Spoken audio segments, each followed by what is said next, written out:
Hi everyone, today we'll learn how to add page numbers in LibreOffice Writer. So we have a page and also a second page. We are just going to write something. Okay, so in order to turn on the page number, the simplest way is going to the insert and then go to the page number.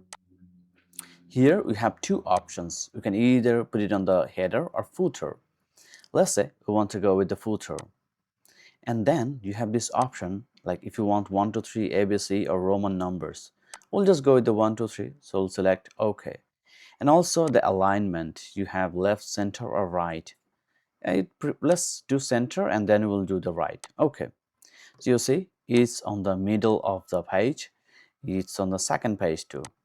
If you want to put it on the right side, you can also select it from here. So this is Align how you right. add page It's been numbers aligned in right, LibreOffice and if you Writer. want If you like left, the video, is please fine, thumbs up right? and subscribe to So our it is channel. super Thanks a lot. simple, and if you want to delete it, you can just click delete footer, and then it will delete all the footers on all pages.